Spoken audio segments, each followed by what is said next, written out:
सुथरा पंजाब की गाड़ियां जो हमारे गलियों को साफ करती हैं, उनको जला दिया गया, उनको नजर आतिश कर दिया गया और लोगों की इमलाक जला दी गई, लोगों के रोजगार बंद कर दिए, लोगों के जो आमदोरफ्त के रास्ते जो हैं वो बंद कर दिए, घरों को वीरान किया और वो अपने आप को एक मजहबी जमात का नाम देते हैं। कि आप खुद ही अपनी अदाओं पर जो है गौर करें, अगर हमने की अर्ज तो शिकायत होगी। उनके लिए मैं अर्ज करता चलूं, सबका जमीर बिक गया, किरदार बिक गए, जिन पर हमें गरूर था वो यार बिक गए, मकतूल मैं था और मुझे मुजरिम भी लिख दिया, हाथों में उनके शहर के अखबार बिक गए।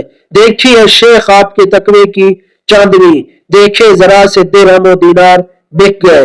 अहले हरम को आज खुदा जाने क्या हुआ, क्योंकि आज उनके जुब्बा दस्तार बिक गए। ये उलमाए सू का नाम ही ऐसा है कि ये हक देख कर भी बातिल की हिमायत करते हैं और जो जालिम है उनकी हिमायत करते हैं ताकि उनको और शौकी मिले और उनको अपने ऊपर मान हो कि हमने तहरीक लबैक पाकिस्तान वालों को कुचला है, तो और उनकी हिम्मत और बढ़ाते हैं ऐसे उलमा सू। तो मरियम नवाज साहबा ने तहरीक लबैक पाकिस्तान पर तरह तरह के इल्जामात जो है वो खड़े, उन पर झूठे बेबुनियाद इल्जामात लगाए। हालांकि तहरीक लबैक पाकिस्तान का मार्च शुरू होने से कबल ही उनको जो है उन पर हमला कर दिया गया और 2 बंदे शहीद कर दिए गए मस्जिद रहमतुल्लिल आलमीन के अंदर ही 8 और 9 अक्टूबर की रात को ही। तो मार्च का ऐलान तो 10 अक्टूबर को था। फसाद किसने फैलाया? और अल्लाह तो फसाद फैलाने वालों को पसंद नहीं करता बेशक, और अल्लाह जो है वो झूठ बोलने वालों को भी पसंद नहीं करता, अपनी अवाम को मारने वालों को भी पसंद नहीं करता, अपने लोगों पर सीधी गोलियां चलाने वालों, हैंड ग्रेनेड मारने वालों को पसंद नहीं करता।